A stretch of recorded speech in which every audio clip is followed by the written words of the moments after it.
بطور political party اس کو انتخابات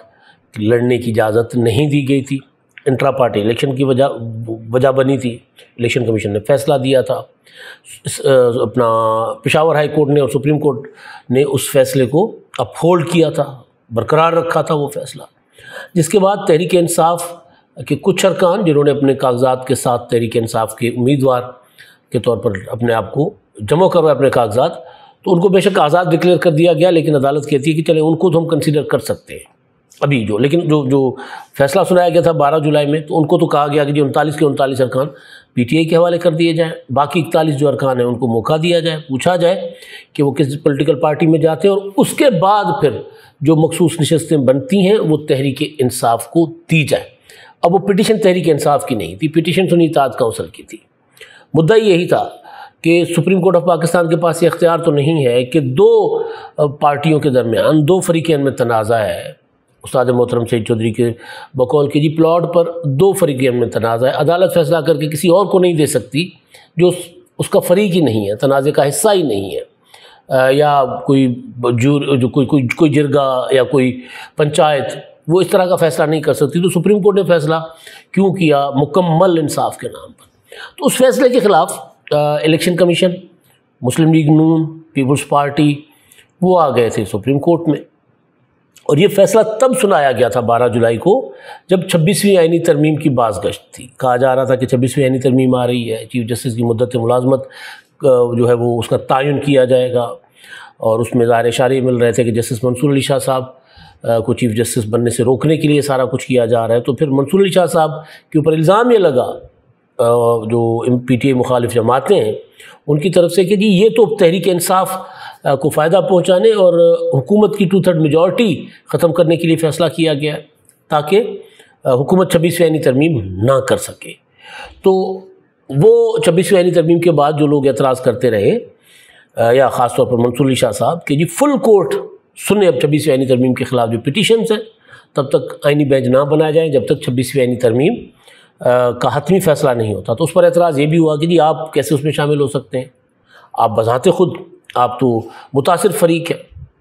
یا پھر جو جسٹس یہی آفریدی صاحب ہیں وہ اس بینچ میں کیسے شامل ہو سکتے ہیں، وہ تو بینیفیشری ہیں۔ تو یہ ایک بحث چھڑ گئی تھی۔ 26ویں آئینی ترمیم کے بعد آئینی بینچ بن گیا۔ آئینی بینچ میں ظاہر ہے وہ جو جج صاحبان آئے وہ 26ویں آئینی ترمیم کے تحت ہی ہے نا، جس میں جسٹس صلاح الدین پنور صاحب بھی تھے۔ تو اب اس میں یہ ہوا کہ کے پی کے میں جو تحریک انصاف تو بطور جماعت تو تھی نہیں، باقی پولیٹیکل پارٹیز نے بہت تھوڑا ووٹ دیا تھا، لیکن مخصوص نشستیں جو ہے وہ ساری کی ساری چلی گئی تھیں Muslim League Noon, Peoples Party, J U I F ان کی طرف۔ تو خیبر پختونخوا میں جو ہے وہ ظاہر حکومت کے پاس جو ابھی پی ٹی آئی کی حمایت یافتہ حکومت ہے اس کے پاس ظاہر میجورٹی ہے، بڑی میجورٹی ہے۔ تو اس پوزیشن میں جو آج صورتحال ہے اس میں تو اس حکومت کو کچھ نہیں کیا جا سکتا، ہلایا جلایا نہیں جا سکتا۔ لیکن اب تھیوری یہ آ رہی ہے کہ یہ اگر مخصوص نشستوں کا جو معاملہ ہے وہ آئندہ ہفتے 10 دن 15 دن میں جو ہے وہ فیصلہ ہو جاتا ہے، اور جس کا امکان ظاہر کیا جا رہا ہے کہ جو فیصلہ تھا سپریم کورٹ کا جسٹس منصور علی شاہ صاحب کی سربراہی میں 8 جج صاحبان نے کیا تھا، وہ فیصلہ جو ہے وہ کل عدم ہو جائے گا، سیٹیں واپس چلی جائیں گی جس طرح الیکشن کمیشن نے تقسیم کی تھیں دیگر پولیٹیکل پارٹیز میں، Muslim League Noon, Peoples Party, J U I. تو اس کے بعد پھر ایک جو ہے نا وہ خبر گرم ہے اسلام آباد میں، خبر تو میں دوبارہ کہہ رہا ہوں خبر نہیں، مطلب ایک گوسپ، ایک یہ چم گوئیاں ہیں کہ ہو سکتا ہے کہ اس کے بعد جو ہے وہ خیبر پختونخوا میں تبدیلی لائی جائے۔ تبدیلی کیا لائی جائے کہ جی کیونکہ مخصوص نشستیں جو چلی جائیں گی وہاں کے اپوزیشن کے پاس، اپوزیشن کو پھر وہاں پر کوئی 20 ارکان کی ضرورت پڑے گی۔ تو تحریک انصاف کے اندر ایک بڑا فارورڈ بلاک وہاں پر تیار پڑا ہوا ہے، سب عمران خان صاحب سے ناراض ہیں۔ عمران خان، علیمہ خان کہہ رہے ہیں کہ جی میرے لیے تو ایم پی ایز جو ہیں وہ اڈیالہ جیل تک آنے کو تیار نہیں ہیں، بلکہ کل تو علیمہ خان نے کہا کہ عمران خان کی درخواست ہی ایک ہے کہ آپ لوگ آ کر اڈیالہ کھڑے ہو جائیں میرے لیے، تو وہ کھڑے ہونے کو تیار نہیں ہے۔ تو اس ساری جو پی ٹی آئی کے اندر کے اختلافات ہیں جس پر کافی ساری اور انفارمیشن ہے میں اگلے ولاگ میں آپ کے سامنے رکھوں گا، تو اس کی بنیاد پر کہا جا رہا ہے کہ جی علی امین گنڈاپور کی حکومت جو ہے وہ عدم اعتماد کے ذریعے ختم کر کے ایک نئی حکومت قائم کی جائے گی جس میں تحریک انصاف کے ناراض لوگ بھی شامل ہوں گے، اور میں بھی ان ناراض لوگوں میں سے کسی کو وزیر اعلیٰ بنایا جائے۔ یہ فارمولہ گلگت بلتستان میں اور آزاد کشمیر میں بھی آزمایا جا چکا ہوا ہے۔ اس طرح کی باتیں ہو رہی ہیں، تو کیا یہ کرنا ایک دانشمندانہ فیصلہ ہوگا، یا جو علی امین گنڈاپور چل رہے ہیں ان کو اسی طرح چلنے دینا چاہیے؟ تو میری نظر میں یا میری جو معلومات ہے کہ ایسا کچھ نہیں سوچا جا رہا اسٹیبلشمنٹ کے اندر بھی اور پولیٹیکل پارٹیز بھی، کیونکہ علی امین گنڈاپور سے بہتر عمران خان کو نقصان کوئی اور نہیں پہنچا سکتا۔ اس وقت علی امین گنڈاپور حکومت میں عمران خان کا نعرہ بھی لگاتے ہیں، عمران خان کی تحریک بھی نہیں چلنے دیتے، راتوں کو اسٹیبلشمنٹ سے ملتے ہیں، عمران خان جو کہتے ہیں بھڑک مار کے کہتے ہیں میں اس پر عمل کروں گا، اور اگلے ہی لمحے اس کے خلاف چلے جاتے ہیں۔ عمران خان صاحب ہکے بکے رہ جاتے ہیں، پوری پارٹی ہکی بکی کہ یہ ہوا کیا؟ پھر وہ اتنے جادوگر، اتنے کاریگر، یعنی عمران خان سے بڑے کاریگر ہیں نا وہ، جو عمران خان کو بیچ رہے ہیں مسلسل، عمران خان نے پوری دنیا کو بیچ دیا، تو اتنے بڑے کاریگر ہیں گنڈاپور صاحب کہ وہ اسلام آباد آ کر یہاں سے غائب ہو جاتے ہیں 32 گھنٹے، اور پھر ایسی کچھ تعویلیں آ کر دیتے ہیں کہ پورا کا پورا ایوان جو ہے ان کا اسمبلی کا وہ تالیاں بجا رہا ہوتا ہے کہ جی میں تو 12 ضلعوں سے پیدل چل کر آیا ہوں، میری جیب میں ایک آنا نہیں تھا، کلمہ پڑھ کے قسم کھا کے کہتے ہیں جی میری جیب میں تو پیسہ نہیں تھا، مجھے تو میرے صوبے کا SSP جو ہے وہ کہہ رہا تھا جائیں جی میں آپ کو نہیں اپنا کہیں پناہ دے سکتا ہے، آپ کو کوئی سواری دے سکتا،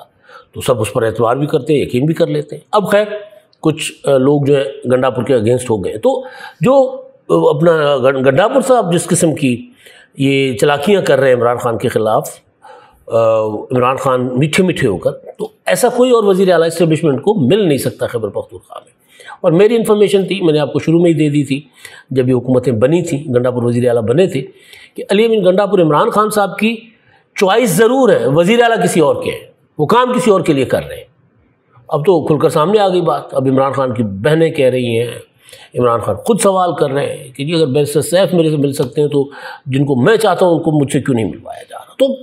کافی ساری چیزیں، تو گنڈاپور جو سرو کر رہے ہیں، جس لیول کی خدمت گنڈاپور صاحب کر رہے ہیں اسٹیبلشمنٹ کی، یا تحریک انصاف کا بٹھا بٹھانے کے لیے، تحریک انصاف کی واٹ لگانے کے لیے جو گنڈاپور صاحب کر رہے ہیں کوئی اور نہیں کر سکے گا۔ تو لہٰذا مجھے نہیں لگتا کہ کوئی ایسا کچھ ہونے جا رہا ہے، ابھی تک تو کارڈز پر نہیں ہے اسٹیبلشمنٹ اور کسی پولیٹیکل پارٹی کے، لیکن مستقبل قریب میں بھی اگر ساری کی ساری سیٹیں عمران خان کی مخالف جماعتوں کو مل بھی جائیں گی تب بھی ایسا کچھ نہیں کیا جائے گا، مجھے لگ رہا ہے، اور ایسا کرنا کوئی عقل مندی کا کام نہیں ہوگا۔ اچھا جی، اب یہ تو ہو گیا تحریک انصاف اور مخصوص نشستوں کا معاملہ، کیونکہ مخصوص نشستوں نے پاکستان کی سیاست کو یکسر بدل دیا تھا۔ اب وہ معاملہ ابھی تک پڑا ہوا ہے اینی بینچ میں، اب اس کا فیصلہ کیا آتا ہے، کب تک آتا ہے، پتہ چل جائے گا۔ لیکن جو اس سے ہٹ کے جو صورتحال میں نے آپ کے سامنے رکھنی تھی وہ تھی غزہ کے حوالے سے کچھ خبریں آ رہی ہیں، اور اسرائیلی میڈیا یہ رپورٹ کر رہا ہے اور انٹرنیشنل میڈیا رپورٹ کر رہا ہے کہ غزہ میں جو جنگ بندی پر اسرائیل آمادہ ہو گیا۔ اب اس کو جنگ بندی کا جو لفظ نام دینا ہے تو ظلم ہوگا، کیونکہ جنگ تو وہاں پر دوسری تو کوئی فورس ہی نہیں ہے، دوسرے نہتے لوگ ہیں جن کو خوراک کے لیے لائنوں میں لگایا جاتا ہے، پنجروں میں بند کیا جاتا ہے، پھر پنجروں میں بند کر کے ان کے اوپر اسرائیلی فوج فائرنگ کرتی ہے، مارتی ہے، معصوم بچوں کو جو ہے وہ نشانہ بنا کے قتل کیا جاتا ہے، شہید کیا جاتا ہے۔ تو جنگ بندی تو کوئی خیر کوئی لفظ نہیں ہے، لیکن بہرحال خبر یہ ہے کہ اسرائیل آمادہ ہو گیا ہے اس شرط پر کہ حماس کی حکومت ختم کر دی جائے گی، حماس کو جلا وطن کر دیا جائے گا، اور وہاں پر عرب ممالک اور خلیج جو وہاں کے مشرق وسطیٰ کے کچھ ممالک ہیں وہ مل کر ایک نئی حکومت بنائیں گے۔ اس میں متحدہ عرب امارات ہے، ترکی، مصر، اس طرح کے ممالک جو ہے وہ مل کر کوئی ایک نئی حکومت بنائیں گے، اور پھر وہ جو اسرائیل اور فلسطین دو الگ الگ ریاستیں، ان کو جو دو ریاستی فارمولہ ہے اس کے اوپر عمل کیا جائے گا۔ اب اس پر کیا رد عمل آتا ہے حماس کا، ابھی تک تو کوئی چیز سامنے نہیں آئی۔ اس پر ایران کیا کہتا ہے، اس پر بھی چیزیں سامنے آئیں گی۔ ایران کو صدر ٹرمپ جو ہے وہ میرا خیال اس فارمولہ پر راضی کرنے کے لیے دانہ ڈالنے کی مسلسل کوشش کر رہے ہیں۔ ابھی انہوں نے نیٹو میں جو اجلاس تھا ایک میں، وہاں پر انہوں نے جو گفتگو کی تھی ٹرمپ صاحب نے، وہاں پر انہوں نے کہا تھا کہ جی ایران کا بہت نقصان ہوا ہے جنگ میں، ہم چاہتے ہیں کہ ایران اپنی جو ہے وہ اپنا تعمیر نو کرے اور اس کے لیے ایران کو پیسے چاہیے، تو لہٰذا ایران سے اگر چین تیل خریدتا ہے تو ہمیں کوئی اعتراض نہیں ہے۔ پھر انہوں نے ایران کو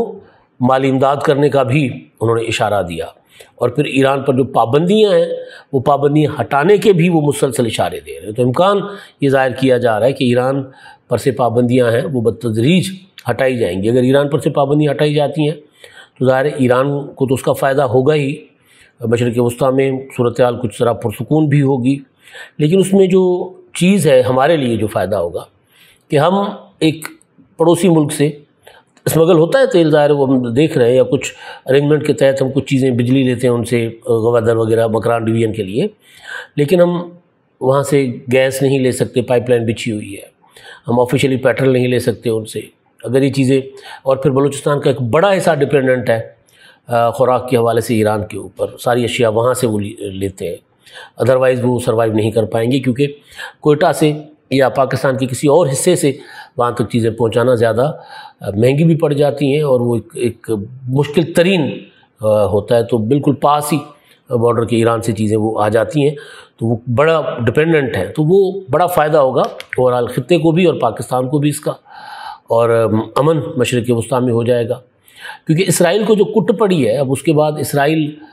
میرا خیال ہے کہ وہ جو ٹرمپ صاحب کہتے تھے نا جنگ بندی سے پہلے ایران اسرائیل کی، کہ جی دیکھیں بہت مشکل ہے اسرائیل کو یہ کہنا کہ وہ جنگ بند کر دیں، حملے بند کر دیں، لیکن اب ٹرمپ کہہ رہے ہیں کہ جو مار اسرائیل کو پڑی ہے وہ ان کو توقع نہیں تھی، اور ایران اتنا مضبوط اور تگڑا اور طاقتور ملک ہے، وہ بھی شاید ٹرمپ صاحب کی باتوں سے لگتا ہے کہ ان کو اس چیز کا بھی شاید کا پتہ نہیں تھا، یا وہ اپنے آپ کو یا اسرائیل کو اوور اسٹیمیٹ کر رہے تھے، لیکن اب وہ کہہ رہے ہیں کہ نہیں، بڑی اچھی خاصی مار پڑی ہے اسرائیل کو، اور اسرائیل خود اعتراف کر رہا ہے، انہوں نے کہا کہ جی ہم تو آیت اللہ خامنائی کو مارنا چاہتے تھے، ہم نے بڑی کوشش کی لیکن ہمیں موقع نہیں مل سکا اپنی اس سازش پر عمل کرنے کا۔ اسرائیلی جو وزیر اپنا دفاع ہیں کارڈز، ان کی سٹیٹمنٹ آئی ہے کہ جی ہم نے بڑی کوشش کی تھی کہ ختم کر دیں خامنائی کو، خامنائی جو ہے وہ منظر عام پر بھی آ گئے، اور انہوں نے آ کر دوبارہ کہا ہے کہ جی ہم اپنے پاؤں پر کھڑے ہیں اور ہمیں کوئی ڈرا اور دھمکا نہیں سکتا۔ تو بہرحال تو یہ جو ڈیولپمنٹس ہیں، اب یہ ڈیولپمنٹس کم از کم اسرائیل کو اگر امریکہ کنٹرول میں رکھے، اور جو ٹرمپ کا ایک ہے وہ جو بتاتا ہے جو صدر ٹرمپ صاحب جو بتاتے ہیں دنیا کو کہ جی میں تو امن چاہتا ہوں، جنگیں بند کروا دوں گا، تو اگر وہ اس پر عمل کریں گے تو اسرائیل تنہا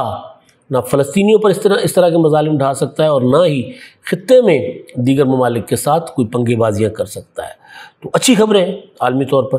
اور اگر اس طرح مشرق وسطیٰ خاص طور پر جو خبریں جس طرح آ رہی ہیں، اگر ان پر عمل ہوتا ہے آہستہ آہستہ، تو کم از کم وہ جو فلسطینی جو نسل در نسل مارے جا رہے ہیں، شہید کیے جا رہے ہیں، کم از کم ان کی اگلی نسلیں جو ہے وہ اپنے پرامن دھرتی پر رہ سکیں گی۔ اب تک کے لیے اتنا ہی، اللہ حافظ۔